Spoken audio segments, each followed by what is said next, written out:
السلام عليكم ورحمة الله وبركاته. أهلا بكم في فيديو جديد. طيب يا صديقي، لو بتظهر معاك اللي هي مشكلة تسجيل الدخول غير متوفر حاليا دي وعايز تحلها، تابع معايا الشرح لحد النهاية، وما تنساش تعمل لايك على الفيديو وتشترك في القناة وتفعل زر الجرس علشان يوصلك كل فكرة جديدة. ويلا بينا على الشرح يا صديقي. أول حاجة كده يا صديقي هندخل على أي نسخة واتساب عندك، تمام، وهتحط طبعا أي رقم من أي دولة أنت عايز تفك الرقم بتاعه. تمام، الرقم طبعا هيكون زي ده كده.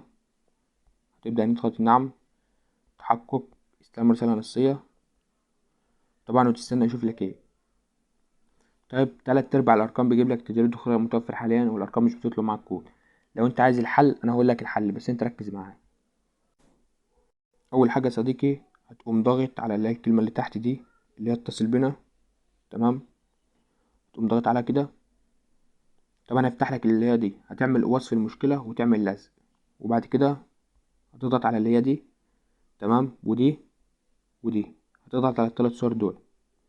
تضغط على اول واحده طبعا، وتختار الصوره اللي هي دي، اللي هي تسجيل الدخول يعني. هتختارها وتحطها في الثلاث خانات. ماشي.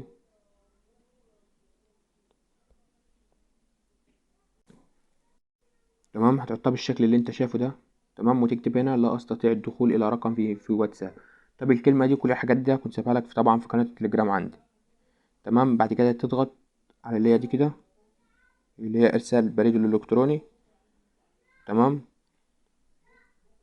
بعد كده طبعا هتضغط على اللي هي البريد اللي هو الجيميل يعني. وبعد كده يا صديقي هتضغط على اللي هي العلامه اللي فوق دي، اللي هي المثلث دي، وتختار جيميل انت ممكن تكونش بعت منه لدعم واتساب قبل كده تفك رقمك او اي حاجه. مش مهم ان انت يعني هتكون فاكر كبير رقم تسجيل دخول. يعني انت مثلا هتفك بجيميل تسجيل دخول لاول مره، هتعمل جيميل وتفضل بقى تفك بيه تسجيل الدخول ده. بعد كده هتضغط على اللي هي ارسال اللي فوق دي. وبعد كده طبعا هتستنى دقيقتين لحد الدعم ما يرد عليه. هو كده اتفك اهو، جاب لك فريق دعم في الواتساب. مش مهم يعني تدخل وتشوف الرساله والكلام ده كله. الطريقه دي يا جماعه مش بتفك كل الارقام، تمام، هي معظم الارقام شغاله معاها، شغاله طبعا كل الدول.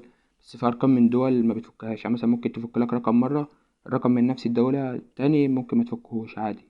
تمام، ده بيكون رقم محروق او رقم مخمن او كده. طبعا هندخل كده على الواتساب، ثم بعد كده يا صديقي نحط الرقم زي ما انت شايف كده. تمام. طب بعد كده نضغط على كلمه نعم، وهنشوف الرقم يتفك معانا ولا ما يتفكش.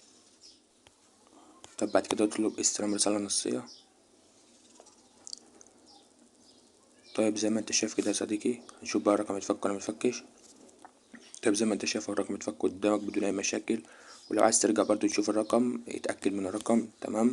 وبس كده نكون وصلنا لشرح الفيديو. لو الفيديو عجبك ما تنساش تعمل لايك على الفيديو وتشترك في القناة وتفعل زر الجرس علشان يوصلك كل فكرة جديدة. اشوفك الفيديو الجاي يا عمر. سلام.